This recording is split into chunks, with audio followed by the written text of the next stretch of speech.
Hurricane Helene made landfall in Florida's Big Bend region. The Category 4 storm left behind a path of destruction stretching over 500 miles.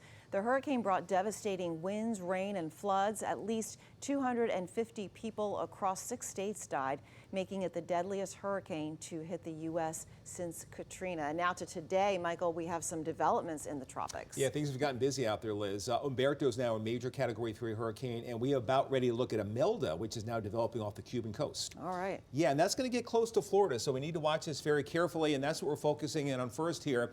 There's a 90% chance that this becomes a storm, probably Imelda, sometime tonight or tomorrow. Potential tropical cyclone 9 right now moving northwest at 9 miles an hour. It's 55 miles north-northwest of the eastern tip of Cuba.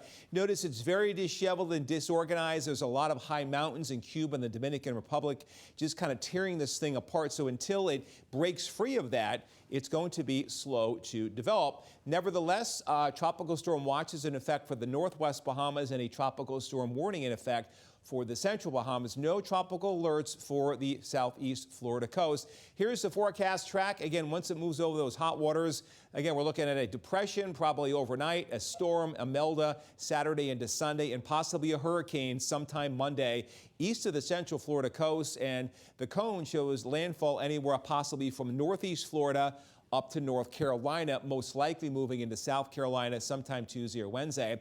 Now, that's one scenario. I mean, there are other scenarios which keep it offshore. There's a lot of uncertainty in the future track and landfall of this, but what we're pretty sure of is that it will stay well east of the Florida coast. Spaghetti models continue to be in very good agreement, and they haven't changed within the last 24 to 36 hours or so. So what does that mean for us here across the Palm Beaches and the Treasure Coast? There will be some peripheral impacts, nothing direct. The biggest impacts will be a lot of surf out there. The swell on Monday, you'll notice, could be anywhere from 4 to 6 to 7 feet on the Palm Beach County coast, and breakers of up to 8 to 10 feet across the northern Treasure Coast. So surfers, surf stuff, remember Gabrielle's swell? Well, we're going to be getting something similar out there.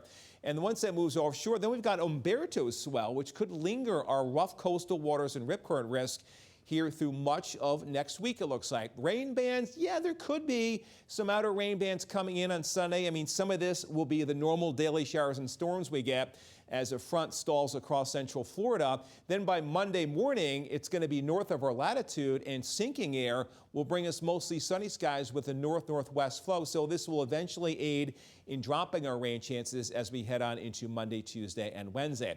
Regarding the wind field, remember on tropical systems, the strongest winds are on the northern and eastern side of the storm. There's where those tropical storm force winds will be on Monday morning at its closest approach. Now, our breezes could be 15 to 20 or even 25 at the coast later Sunday into Monday and Tuesday.